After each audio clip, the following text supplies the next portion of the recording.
So I'd like to run through some housekeeping arrangements.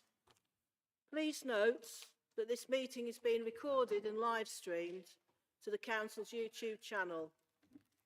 The stream will be available to watch after the meeting has ended.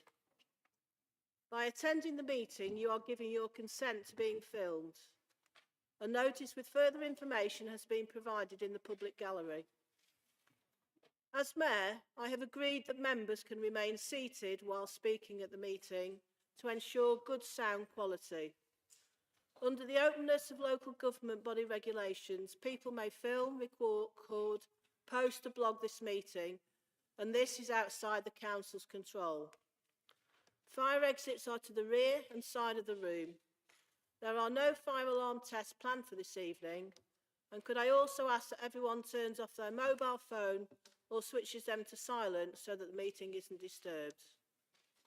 I would like to remind councillors that you are unable to vote on an item if you leave the room during the consideration of that item. So the first item on the agenda is apologies for absence. I have had apologies from honorary older women and older men, Vincent, Bush, Tormey and Shields. I have also had apologies from the following councillors, Smidovich and Brooks. Are there any other apologies? Councillor Rattray as well. Councillor Rattray, I believe, as well, sends her apologies. Anybody else? No. Okay, smashing. So I'll now move on to item 2. Disclosures of pecuniary interests and other registrable and non-registrable interests. For information, disclosable pecuniary interests and registrable interests relate to entries that are included or should be included on a council's register of interests. Non-registrable interests relate to any other matters. I will now call on the Chief Exec to report on disclosures of interests in the business to be considered at this meeting. Thank you, Madam Mayor. I have had no disclosures prior to the meeting. Are there any from the floor? There are none, Madam Mayor. Thank you. Okay, smashing. So item 3 is to consider the conferment of the title of Honorary Freeman. I call on Councillor Mear to move the conferring upon Mr. Richard Shepherd the title of Honorary Freeman.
I call on Councillor Boker to second the motion, please.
So if any councillors would like to speak, please press your consoles. Okay. Councillor Fryer, please. Thank you very much, Madam Mayor, and honoured guests, and also the rest of the councillors. I'm one of the longest serving councillors on this council since 2003. I could never, ever match the hard work, the dedication, and always good humour, good manners that Richard has displayed. I moved up to the Leicestershire about 30 odd years ago, and I live in the next village. Richard is Horn, I'm Barrow, and he has helped so much. And you always knew, whoever you were, about, you think, is this a bit of a silly question to ask? No question was silly to Richard. He is an amazing man and so supportive by Jackie and their sons. And I have been proud that not only has he been a councillor and a mentor to me, he has also been a good friend. So I'm delighted that he's having this honour. Thank you.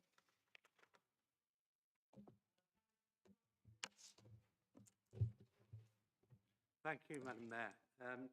I just wanted to say a few words because, like Hilary, I've been here since 2003 as well. And when I came, Richard was well established in the council here. In fact, I think all the time in the initial stages, he was leader here.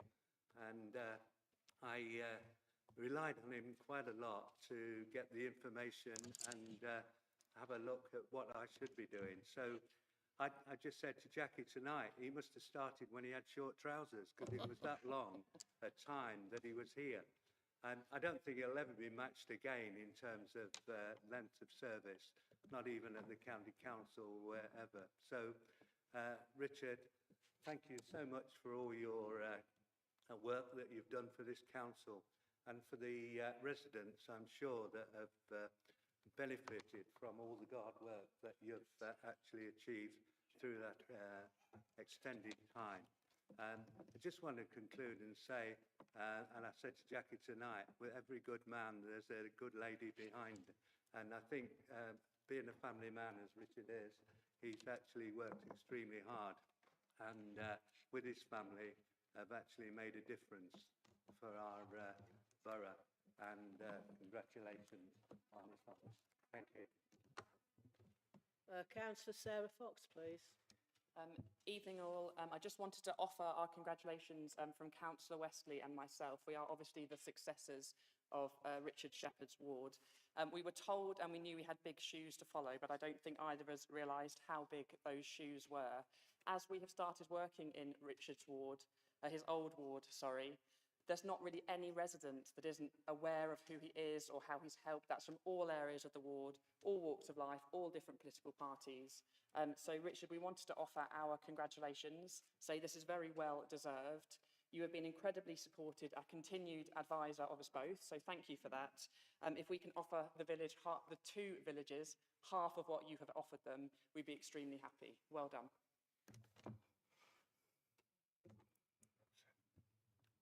Okay, now I call on Councillor Mayor, please, to sum up. Cheers, thank you, Madam Mayor. I have nothing further to add, but warned by all the comments by our colleagues. Thank you. Thank you. I'm now putting the motion to the vote. Could I see all those in favour, please? On the consoles. Just testing you out. This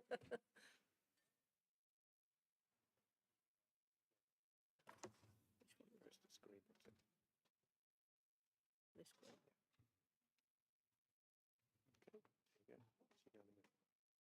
Okay, so that is unanimous. So congratulations, Mr. Richard Shepherd. Please come forward and be presented with your official honorary Freeman robe, scroll and medallion.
Okay, just wait for the applause to die down. So, Honorary Freeman Shepherd, please take your seat next to the honorary older women and older men at the back, man. Need new glasses. So that concludes, that's close of business. Councillors, ladies and gentlemen, it's customary to retire and process back into the chamber following this meeting. Thank you.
I'd like to run through some housekeeping arrangements. Please note that this meeting is being recorded and live streamed to the Council's YouTube channel. The stream will be available to watch after the meeting has ended. By attending the meeting, you are giving your consent to being filmed. A notice with further information has been provided in the public gallery. As Mayor, I have agreed that members should remain seated while speaking at this meeting to ensure good sound quality. Under the openness of local government bodies regulations, people may film, record, tweet or blog this meeting, and this is outside the Council's control. Fire exits are to the rear and side of the room. There are no fire alarm tests planned for this evening. Could I also ask that everyone turns off their mobile phones or switches them to silent so the meeting is not disturbed? I would also like to remind councillors that you are unable to vote on any item if you leave the room during the consideration of that item. The first item on this agenda is apologies for absence. I have had apologies from the following honorary older women and older men, Vincent, Bush, Tormey and Shields. I've also had the apologies from the following councillors, Smidovic and Brooks. Councillor Rattray. And Councillor Rattray. Are there any other apologies that we haven't noted? Okay, smashing. So I'd now like to say a few words. As councillors, it's called devolution, by the way, but it's a completely different perspective on it. Thankfully, you might say. As councillors, we've all heard so much about devolution recently, and I felt I wanted to turn our attention to outside of the box. We all know the meaning of devolution in terms of government, yet the word itself can be more inspiring than just that. If you look at the first four letters of the word, you get devo, meaning a person who cares about loyalty, which is a definition from the Urban Dictionary created in 1999. One of the unique aspects of the Urban Dictionary is its democratic nature, where anyone can submit a definition with the community voting on which ones are the most accurate or amusing. This means that the content is evolving and changing. And if you take off the letter D, you have the word evolution. Evolution is the way that things change over time, and it was Charles Darwin who first explained how this happened. As councillors locally, we are all able to help our residents and to make positive changes for them. As Socrates said, the secret of change is to focus all of your energy not on fighting the old, but on building the new. So evolution and change leads me to a lovely story about a butterfly and the reason for this. So I told you it was a completely different perspective tonight. So a man found a cocoon of a butterfly. One day, a small opening appeared. He sat and watched the butterfly for several hours as it struggled to force its body through that little hole until it suddenly stopped making any progress and looked like it was stuck. So the man decided to help the butterfly. He took a pair of scissors and snipped off the remaining bit of the cocoon. The butterfly then emerged easily, although it had a swollen body and small, shriveled wings. The man didn't think anything of it and sat there waiting for the wings to enlarge to support the butterfly. But that didn't happen. The butterfly spent the rest of its life unable to fly, crawling around with tiny wings and a swollen body. Despite the kind heart of the man, he didn't understand that the restricting cocoon and the challenge needed by the butterfly to get itself through the small opening were God's way of forcing fluid from the body of the butterfly into its wings to prepare itself for flying once it was out of the cocoon. So the moral of the story is that our challenges in life develop our strengths. Without them, we never grow and never get stronger. So it's important for us to tackle challenges on our own and not be relying on help from others. So I'm now going to move on to item 2. Disclosures of pecuniary interests and other registrable and non-registrable interests. For information, disclosable pecuniary interests and registrable interest relate to entries that are included or should be included on a council's register of interests. Non-registrable interests relate to any other matters. I will now call on the Chief Executive to report on disclosures of interest in the business to be considered at this meeting, which have already been made by councillors in advance of the meeting. Thank you, Madam Mayor. I have had no disclosures prior to the meeting. Please indicate now if you have any disclosures to make. There are none, Madam Mayor. Thank you. Thank you. So item 3 is minutes of the previous meeting. I move that the minutes of the meeting of the council held on the 24th of February 2025 be confirmed and signed as a correct record. I second the minutes, Madam Mayor. Does anyone wish to raise anything on the accuracy of the minutes? And if so, please state the minute number. Since no issues have been raised, I take this to signify that the minutes are accepted as a correct record.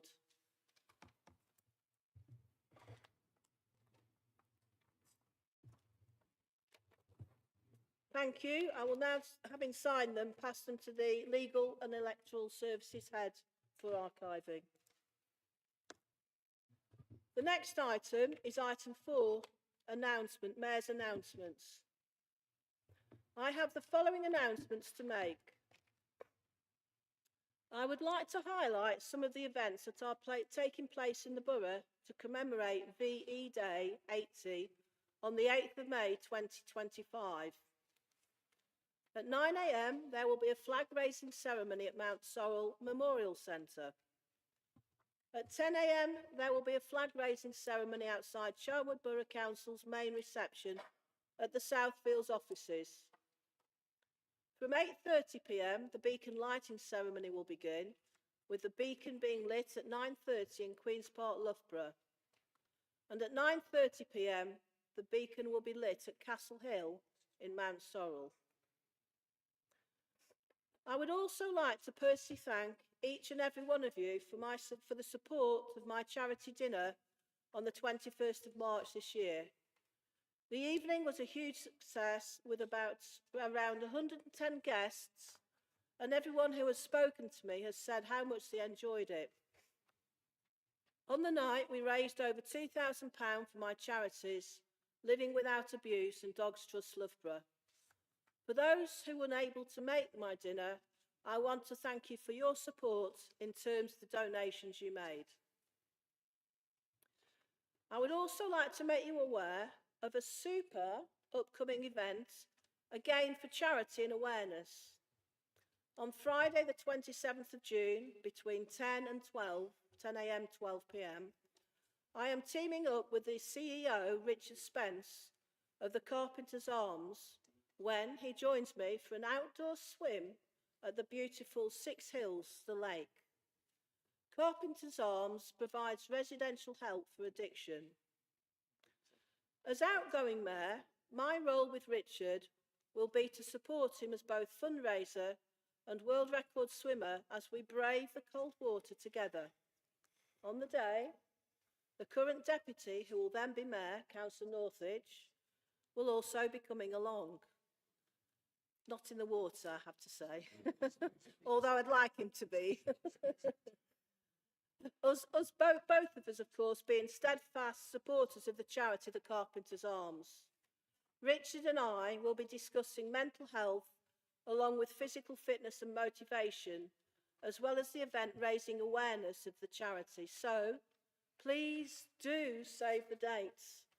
Bring your costumes if you want as well. So item 4.2, leaders' announcements. I call on the leader to make his announcements. Thank you, Madam Mayor. I have no announcements to make. Thank you.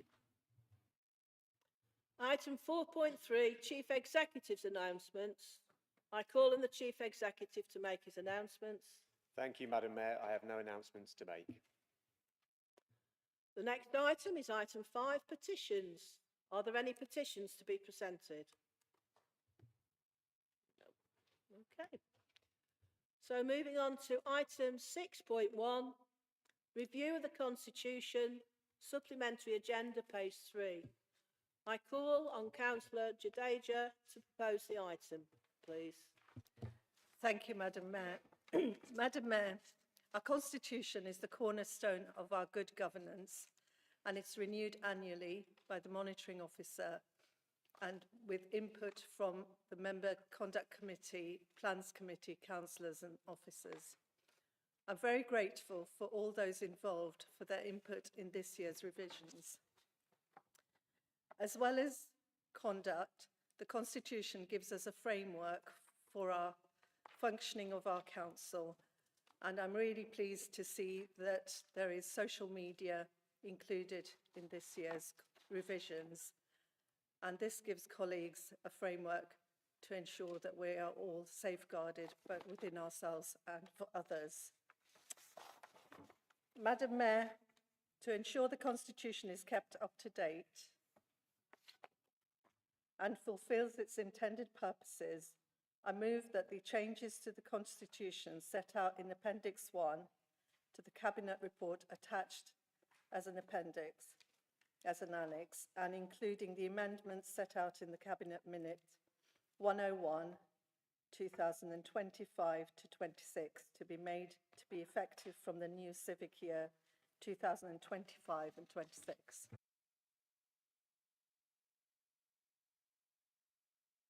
Thank you, Madam Mayor. I second this and reserve my right. Thank you. So, if any councillors would like to speak, please indicate using your console.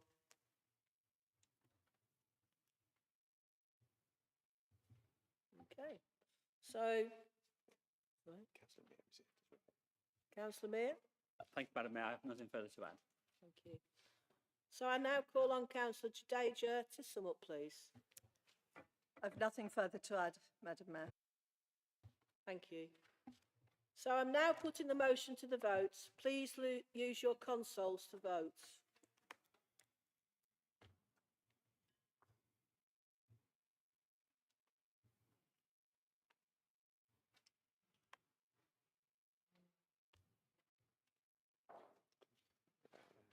Okay, I think we're about there. So Just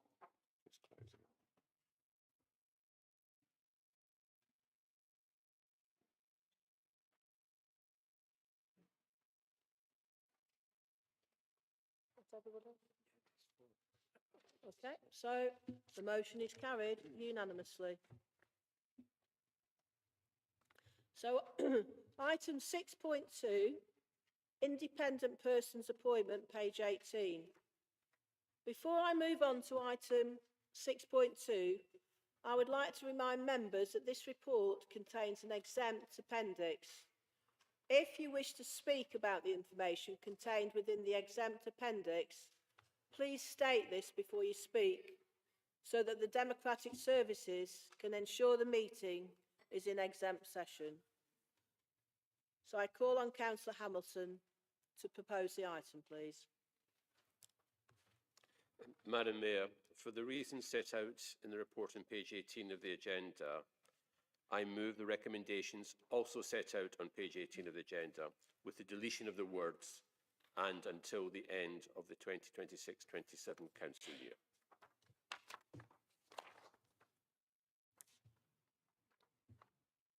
I second this, Madam Mayor, and reserve my right to speak. So if any councillors would like to speak, please indicate using your console.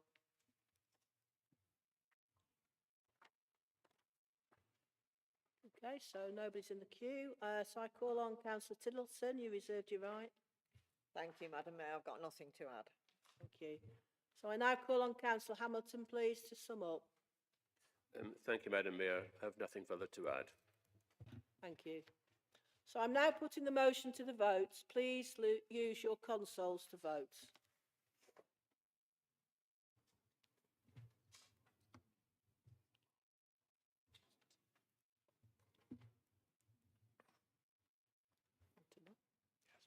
Okay, so that's another unanimous. The motion is carried.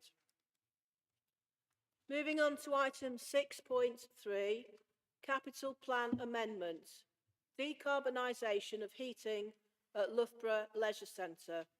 Agenda supplement, page 154. So I call on Councillor Ashcroft, please, to propose the item. Thank you, Madam Mayor. The Public Sector Decarbonisation Scheme, or PSDS, supports the aim of reducing emissions from public sector buildings. In August 2024, the Council submitted a bid for funding to the PSDS for the decarbonisation of the Loughborough Leisure Centre. This bid was successful and a grant of 2.7 million was awarded to the Council. This is a tremendous achievement and I would like to thank all the Council officers who worked hard on this bid. There is a match fund requirement for the Council to receive this grant, which is 12.37% of the funding, which equates to 381,000 in our case. The match funding is not in the current capital plan, hence we are recommending that a new capital plan item is added to enable us to access this grant. Further, it is recommended that the value is rounded up to 400k to provide some additional contingency funding for this capital plan item. This project is a substantial contribution to the Council's own carbon reduction target, and I strongly recommend that all members support the proposal. So, Madam Mayor, for the reasons set out on page 154 of the supplementary agenda, I move that the recommendations also set out on page 154 of the supplementary agenda. I second this, Madam Mayor, and reserve my right to speak.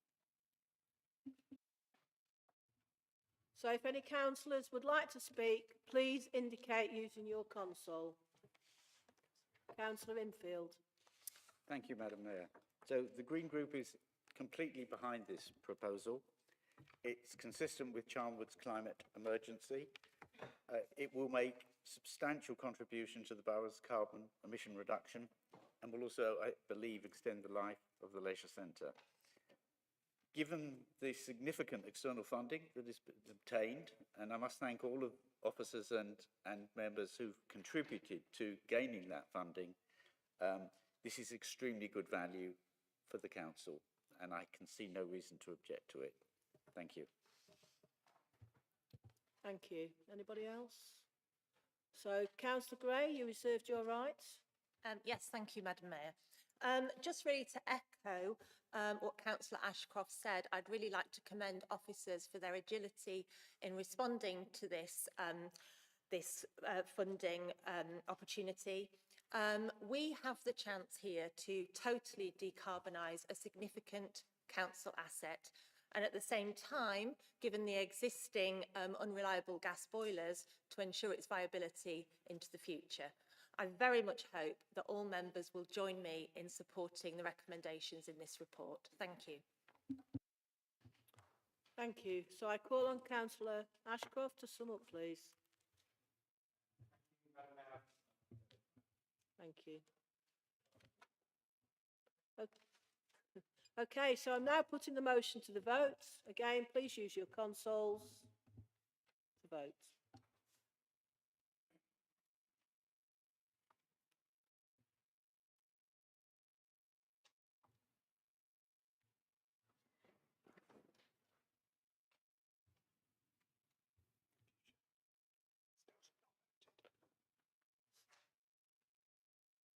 Still missing. Anybody else voted?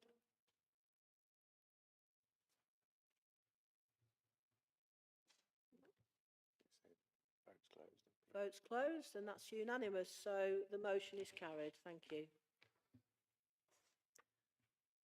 So, item 6.4, appointment of independent chair of the Audit Committee, page 24. I call on Councillor Ashcroft to propose the item, please.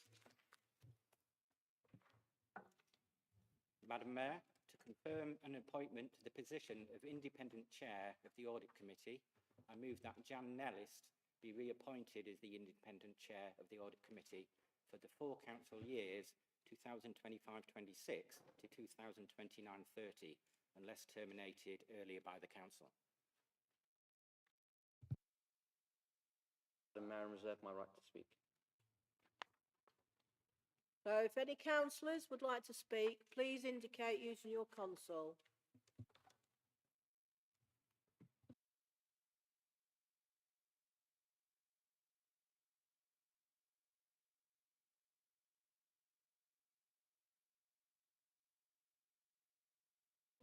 Thank you, Madam Mayor. I have nothing further to add apart from the fact that Jane does a wonderful job for the council, and I'm looking forward to working with her in the time ahead. Thank you. So I now call on Councillor Ashcroft to sum up. Thank you, Madam Mayor. I have nothing further to add apart from to recommend members to vote to confirm this appointment. So I'm now putting the motion to the vote. Please use your consoles to vote.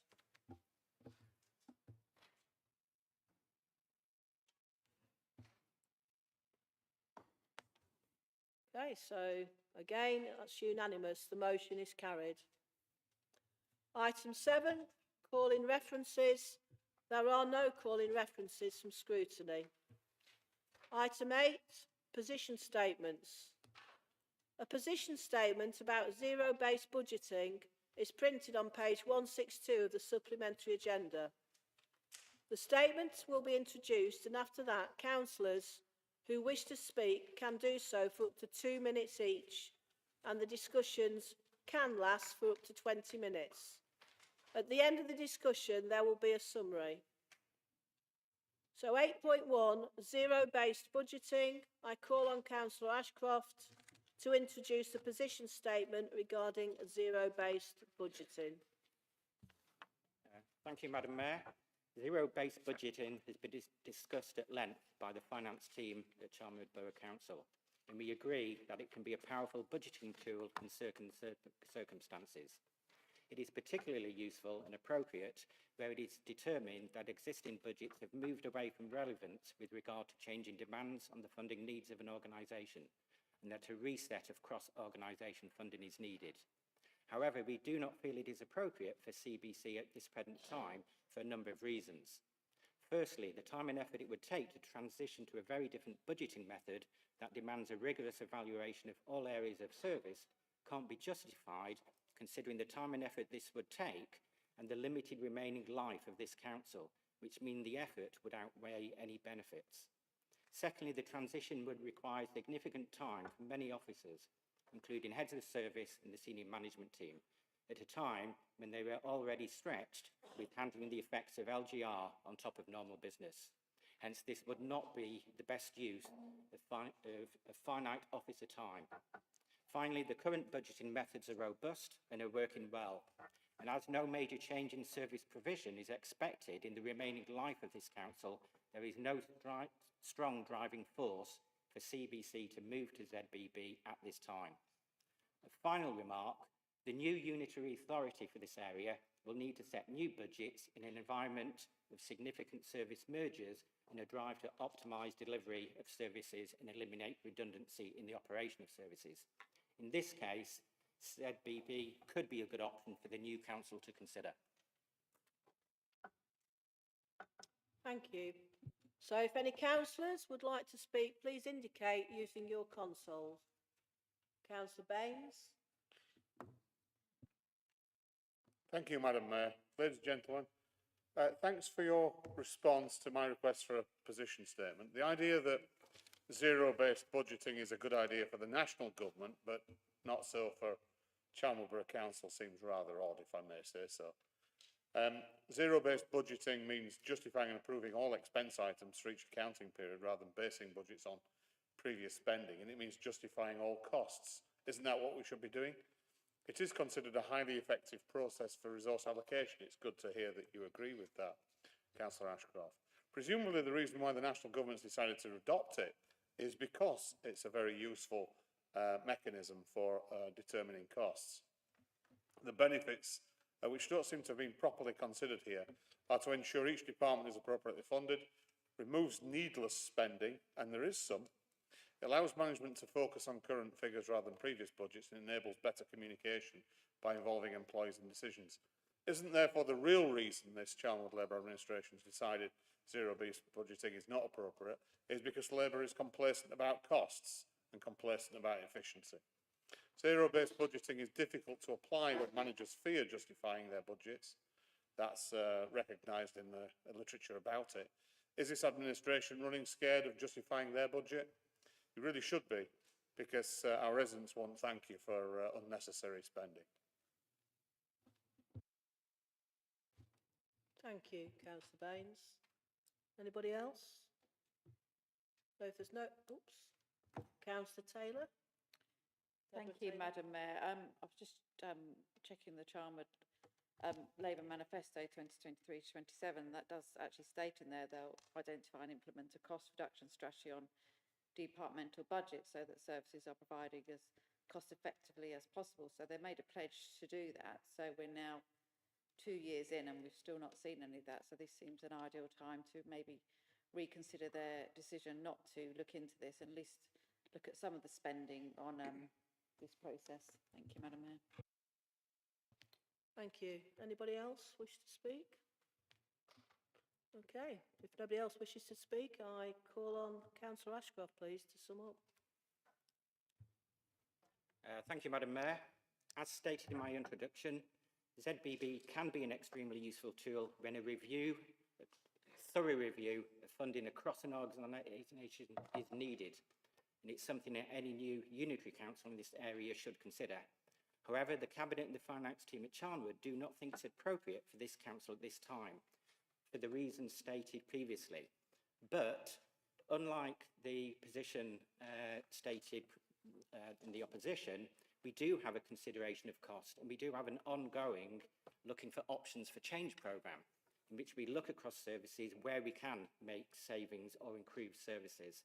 And we have examples, for example, the Revs and Bens benefits has become in-house with potential for improving service and considerable cost savings, and also various incomes, such as the review recently of parking charges.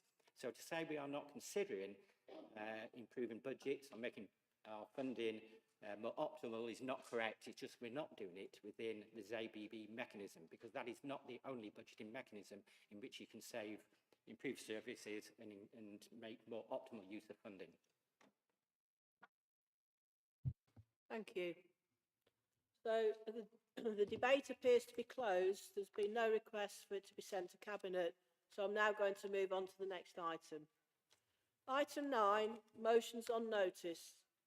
There is one motion on notice on the agenda submitted in accordance with full council procedure, Rule 9.12. The motion was submitted by the Conservative Group and is about the Planning and Infrastructure Bill. Item 9.1, Planning and Infrastructure Bill, page 27. Councillor Deborah Taylor, would you like to introduce the motion on notice regarding the Planning and Infrastructure Bill? Thank you, Madam Mayor. I'll follow your guidance, but I'd like to put an amendment to the motion that we originally submitted that I will move, and Councillor Needham will second if Council are happy to go ahead and look at the new amendment on the motion. Yes, I understand that this has been accepted by all parties. Therefore, it can become the substantive motion. So I can now open up the debate. Oh, sorry, we've got to circulate it first. Yeah, we will need Councillor Needham to second as well. Oh, right, okay.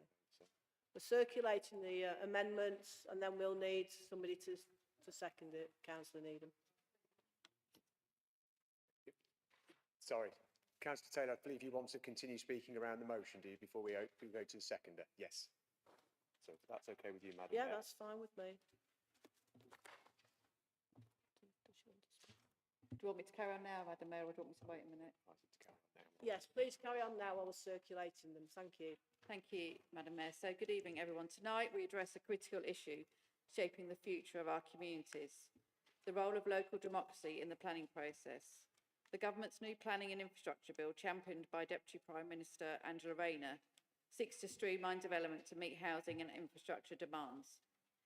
The Local Government Association has voiced support for parts of this bill, recognising its potential to delivering what our communities need.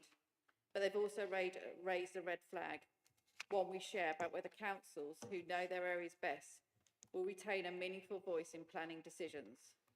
The Conservative Group, supported by our Green Group colleagues, believe that the bill lacks clarity on local councillors' input, risks sidelining us from major development decisions. Our democratic role is to represent residents, debate applications and ensure developments reflect local needs. Excluding us could undermine public trust in both the planning system and local government itself. That's why this motion calls for action. We propose that the leader writes to the Minister of State for Housing and Planning, Matthew Pennycook, to stress the importance of keeping the local in local government. We also seek new ways for councillors to influence applications, even those decided by planning officers. This is about protecting our community's future and ensuring our voices are heard. As a council, we need to debate this issue and ensure that as local representatives, we have a voice, and ask the whole council to support this motion.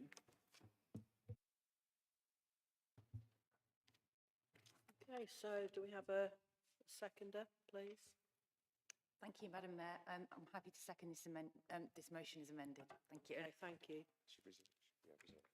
You reserved your right, did you say? Yeah.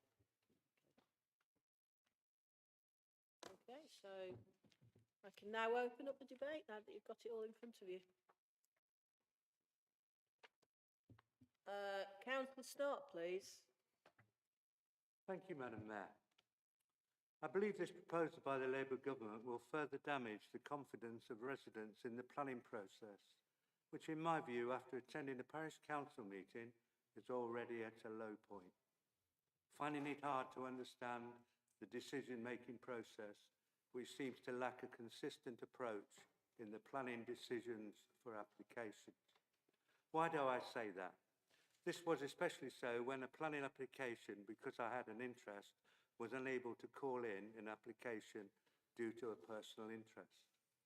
Because the applicant did not build to the plan, this went to appeal, where the inspector in his decision notice allowed the appeal, stated I consider the main physical impact of this development had been created through the consented scheme, of which had been agreed. I also note on many occasions when applications come to Plan Committee, members of the committee add further conditions to the decision notice, this often from site visits and local knowledge. In my opinion, this proposal will add value to the way decision-making process for planning applications are dealt with locally. Therefore, I support the motion. Thank you. Councillor Sarah Fox, please. Good evening, all. I have 3 points that I just wanted to make in support of this motion. Firstly, it's simply, and to reiterate the words of my colleagues, it's in defence of democracy. I know we have some quotes on the amendment, but I want to introduce another one.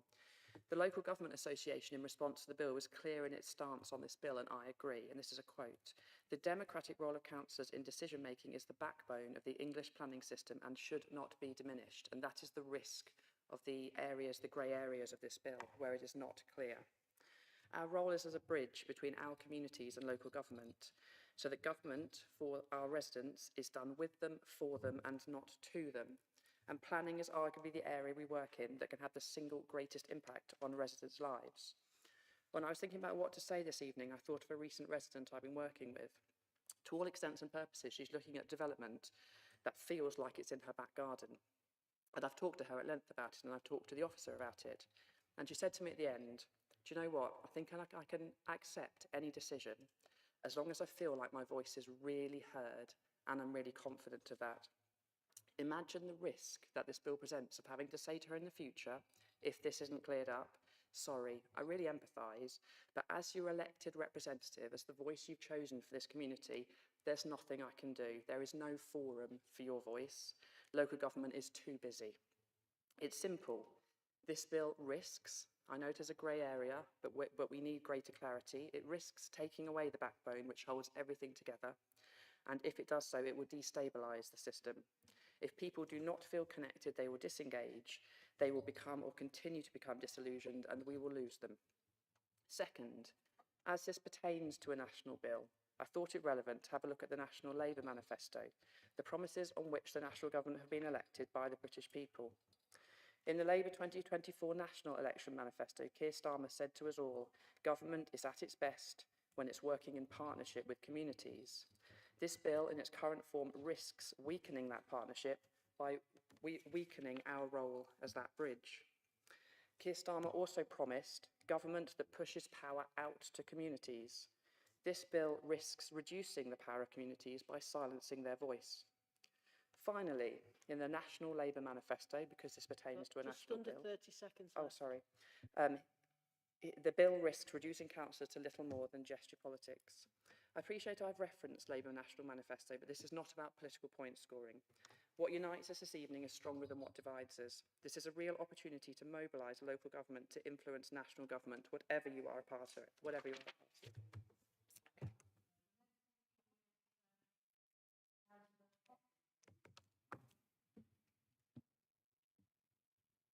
Thank you very much, Madam Mayor. I'll be very, very brief.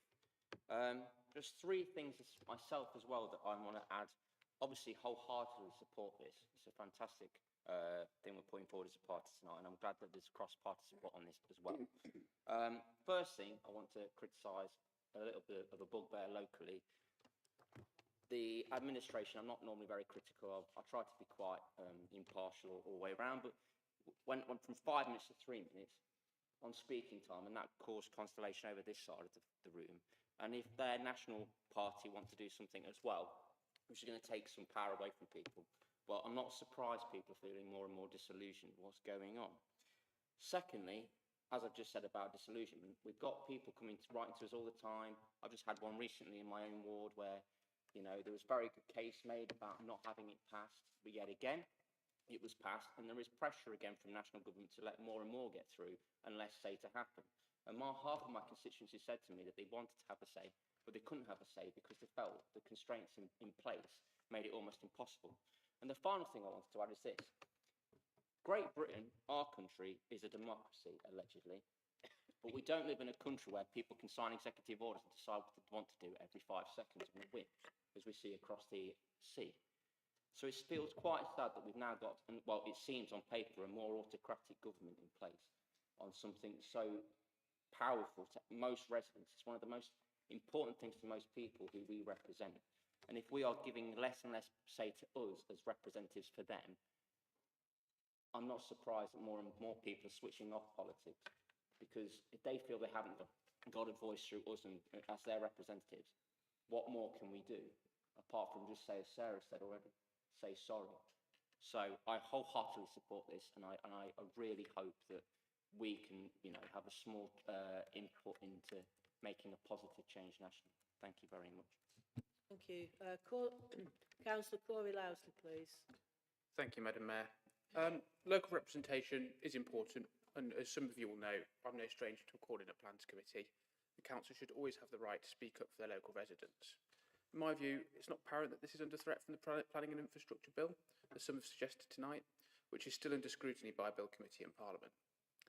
I'm disappointed that there's no mention of the housing crisis anywhere in this motion. That people, and mainly young people in this country, need sustainable, high-quality housing that is both suitable and crucially affordable. The Planning and Infrastructure Bill is designed to encourage the building of homes that will be exactly that. The motion we are considering tonight makes no mention of this. Additionally, the government has a mandate for unlocking economic growth, and the latest report from the Office of National Statistics says that we had more growth for February than was forecast. The bill the council is being asked to comment on tonight is key to this growth continuing, and I think we should acknowledge that. For these reasons, I'll be abstaining tonight. I can't vote in favour of a motion that fails to consider all of the good this bill will do for people in Charnwood. Thank you. Councillor Blackshaw, please. Thank you, Madam Mayor. I cannot support this motion. The reforms are not only necessary, they are long overdue. For years, our broken planning system has held this country back. It's choked growth, it's blocked housing in needed areas, leaving an entire generation unable to afford a place to live. The reforms don't threaten the countryside or undermine local voices. The government is committed to prioritising brownfield sites and protecting the Greenbelt. It's about regenerating urban spaces, revitalising communities, and providing homes where they're most needed. Let us be clear, this is about fairness and opportunity.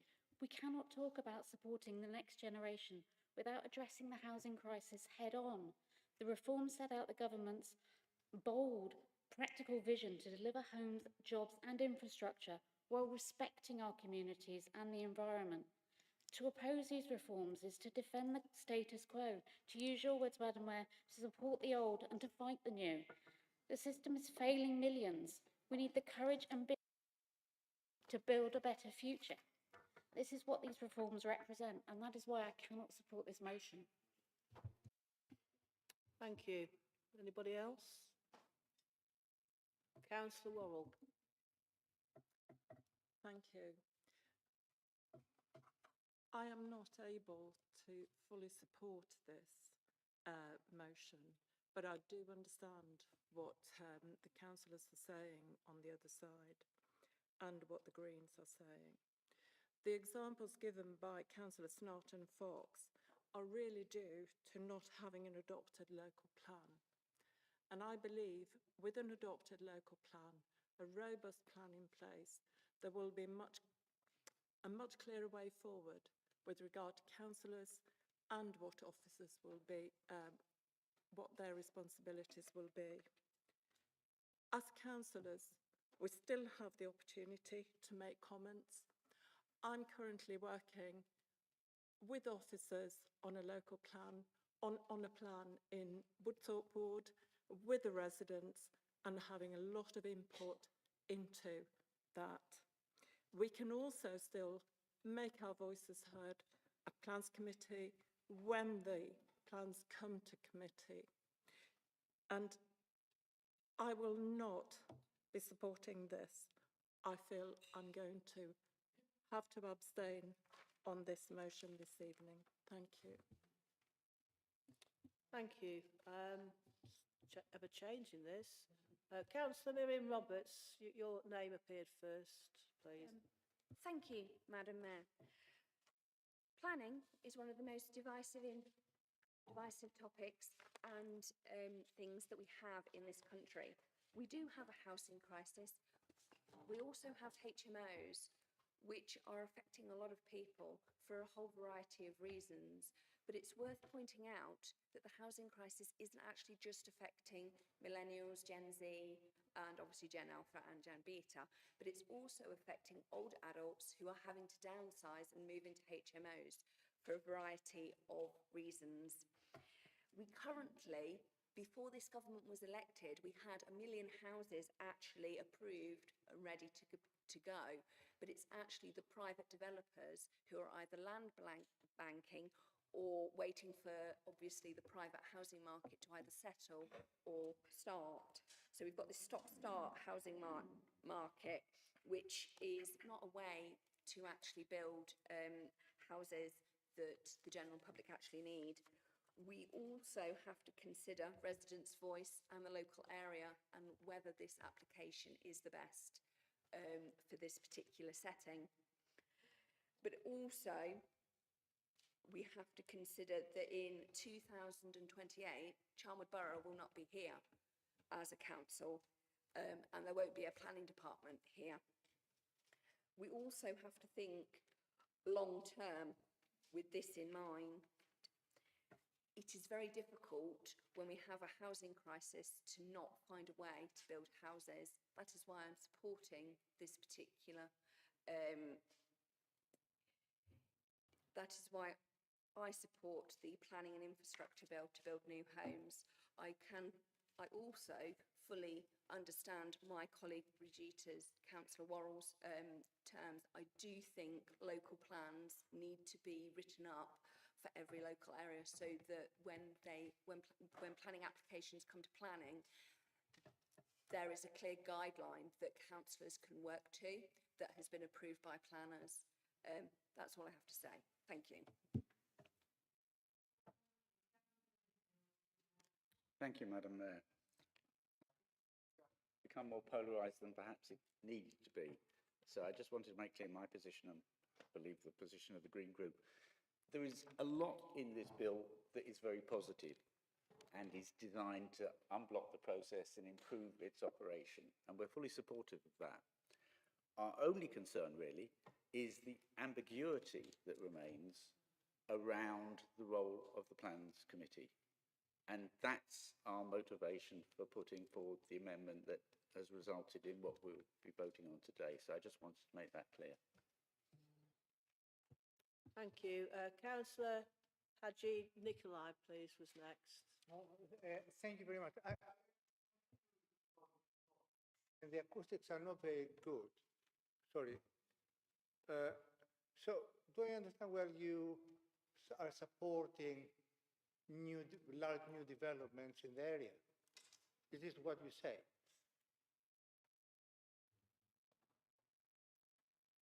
Anybody to answer me?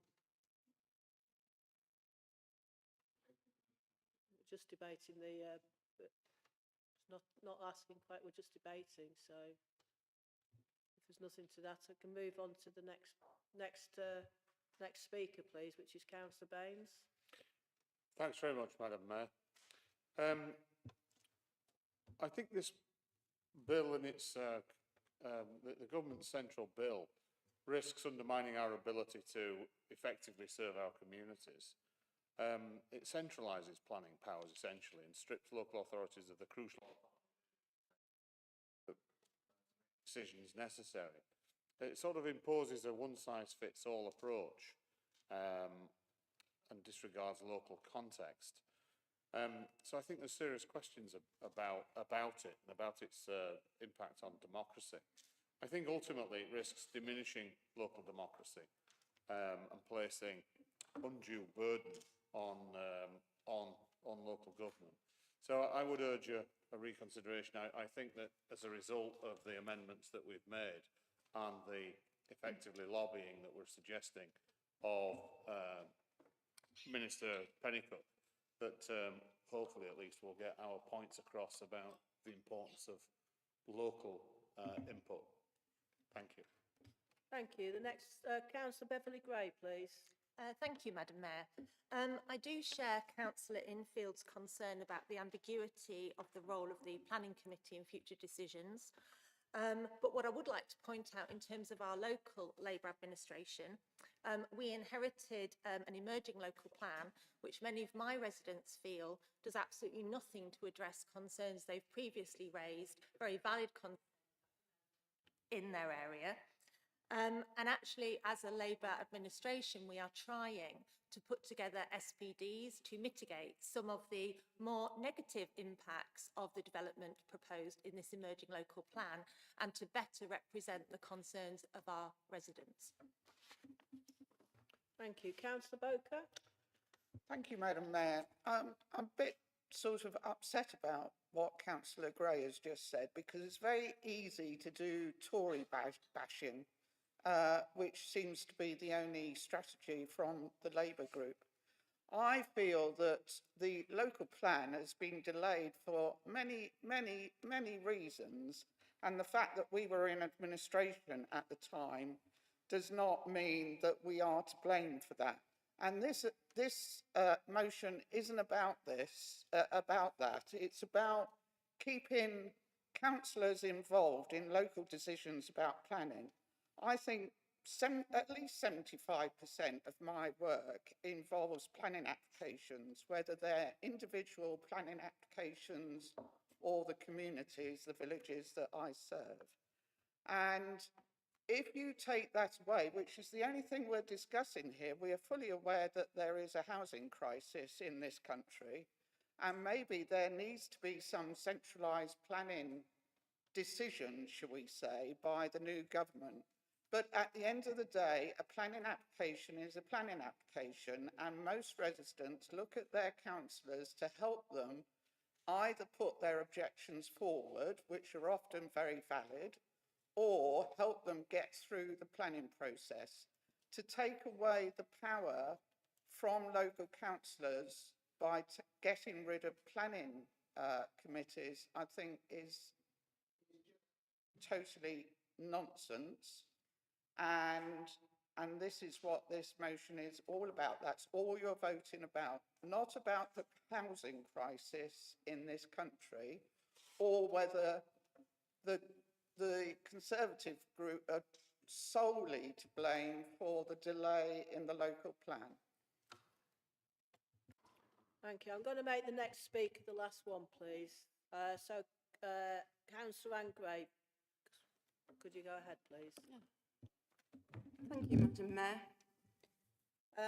I think the housing crisis is important. I think we've all recognised that here in Charnwood, and we have worked to bring our properties up to standard and to make sure that families are moving into houses were void. I think this bill coming up just generally is a good thing. It does aim to make things faster.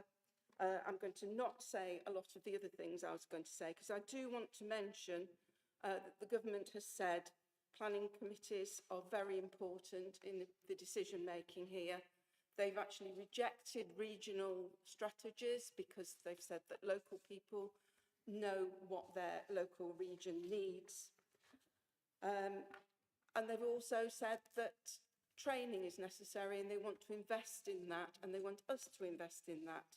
And I think that shows that they are still very much in favour of planning committees and planning decisions. I think training is a good idea. I think we do it well at Charnwood, but obviously the government here is addressing other things. But I do think they are not saying that they want to take away completely local opinion and input into planning. Thank you, Madam Mayor. Okay, thank you, Councillor Grace. We've discussed this quite a lot now. I'm going to move on to Councillor Needham. You reserved your right to speak, please. Thank you. No, not very much.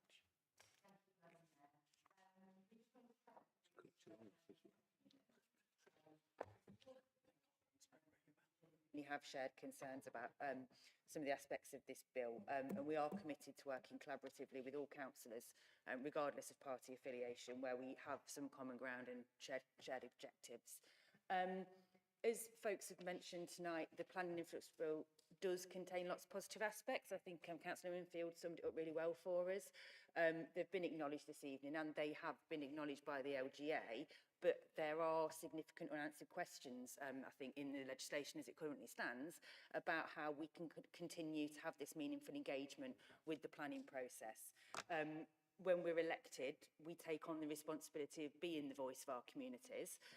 Planning and house building can have profound effects on our towns and villages. A lot of us have seen that over the last few years, and residents rightfully want an opportunity to express their views about these processes. And it's our duty to help make sure that that continues to happen. So it's been mentioned a lot tonight that this is still under scrutiny, and perhaps some of the things that we're concerned about, you know, might not be quite as, maybe we might be overly concerned, but I think that that means that it's a good time to be putting this on the record, actually. If we're here between the two pieces, you know, before we've got the secondary legislation, it's good that the Minister of State will hear those concerns before the secondary legislation comes through. So I think there's no harm in doing this. And I think we just need to, as we said, make sure, particularly with all the changes to local government at the minute, that we do maintain that local aspect. So, yeah, this is, yeah. So we're seconding this motion, Madam Mayor. We do hope councillors can support it. Thank you. Thank you, Councillor Needham. I now return to Councillor Deborah Taylor, please, to sum up. Thank you, Madam Mayor. I won't prolong this any longer. You've heard all the comments from our side. I'm very grateful for Councillor Needham for seconding this motion. Really disappointed with the comments that we've got from the other side of the table. With the administration, it just kind of says to me they don't really care about their residents, they just care about themselves. So I'm really pleased that we've been able to work with the Green Group on this, and we'll be, I urge the Labour Group to support this motion. We're trying to make a difference for our residents and trying to make government policy better, and they can't see that, then I'm very disappointed. So I hope they will support this. Thank you, Madam Mayor. Thank you. I'm now putting the motion to the vote. Please use your console to vote.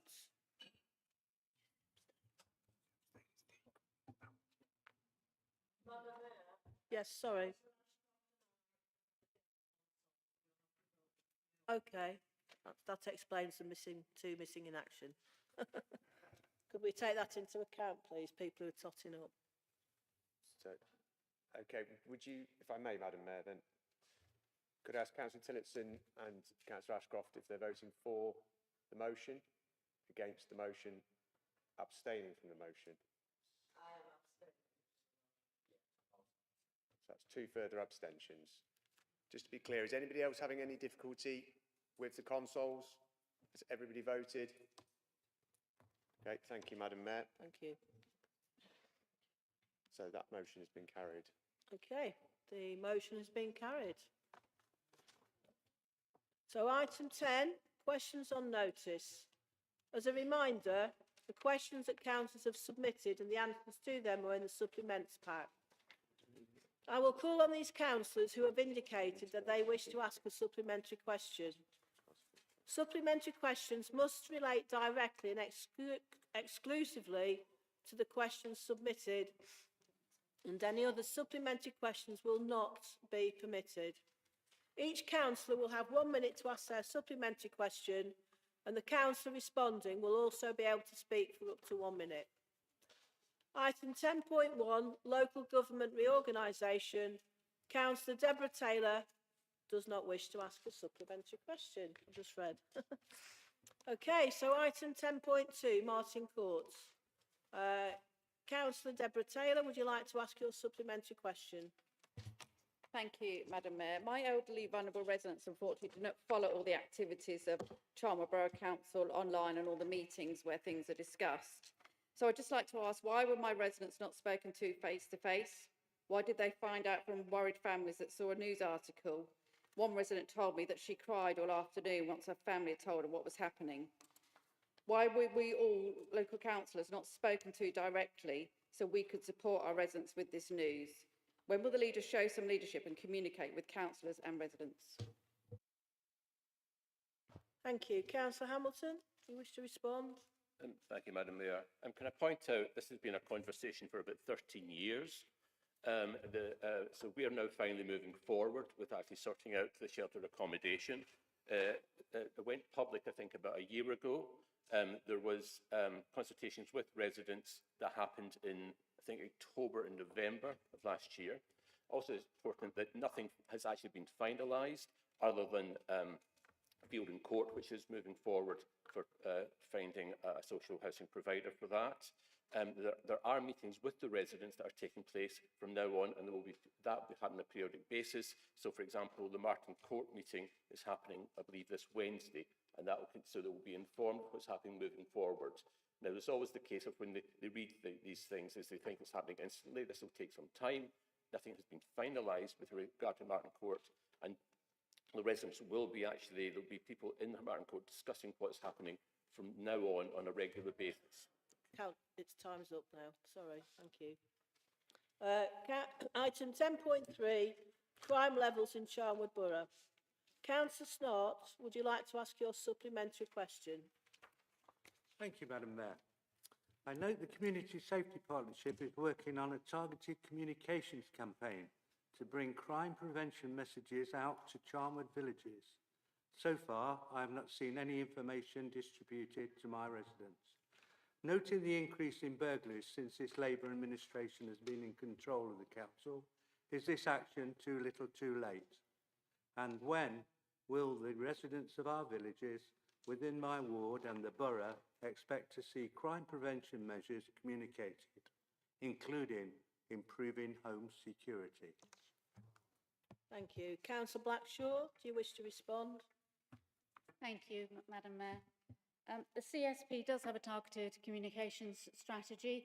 It's working in partnership with the Charnwood Police, who have got a very strong presence on social media, where they have been flagging up all of their speech surgeries, where they've had pop-up roadshows and stuff. I would also commend that you look at the link that's provided on the bottom of the answer, which provides a very full account of what is happening in each area, or in your area in particular for that link. The burglaries rate dropped significantly during COVID, and we haven't got back to the level that it was before then.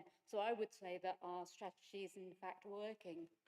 We have lower burglary rates than we had prior to COVID. Thank you, Madam Mayor. Thank you. Item 10.4, Charnwood Labour Manifesto 23 to 27. Councillor Snart, would you like to ask your supplementary question? Thank you, Madam Mayor. I refer to the Labour Manifesto, We will create a fund to help the residents in the borough make their homes more energy efficient. I note, we will. From the answer given, I see in my view, limited delivery through the Leicestershire Green Living Partnership to Charnwood residents. I ask again, when is this Labour administration going to create the fund promised in the Labour manifesto, or is this a further broken promise? Councillor Mead, do you wish to respond, please? Cheers. Thank you, Madam Mayor. It's really interesting. Councillor Snart is an avid fan of the Labour manifesto and reads it word for word.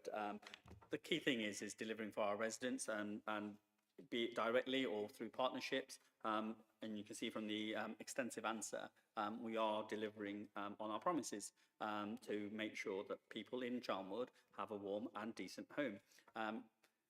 That's all I have to add. You know, it's all there in the answer. And we're only midway through our term at this moment in time. And the manifesto pledge was for 4 years. And all I can say is that we are delivering on that pledge. Thank you. Item 11, minute references. There are no minute references. Item 12, urgent executive decisions, exempted from calling, page 28. This is a report to inform the Council of decisions which were exempted from calling in accordance with Scrutiny Committee Procedure 11.9. If any councillors would like to speak, please indicate using your console. And also, if you've got a dead console, you can probably just raise your hands. Okay. So nobody seems to be in there. Okay, so we'll move on then. Nobody in the queue. So item 13 then, changes to the delegation of executive functions, page 30. This is a report to inform the Council of changes to the delegations of executive functions. If any councillors would like to speak, please indicate using your console or raise your hand. No? Okay, so I'm now moving on to item 14, appointments to committees. There are no appointments to committees that I am aware of. So that swiftly moves us on now to close of business. So I'd like to thank all of you for attending tonight. The next scheduled meeting of the Council is the annual Council meeting on the 12th of May 2025. So have a safe trip home and see you very soon. Thank you.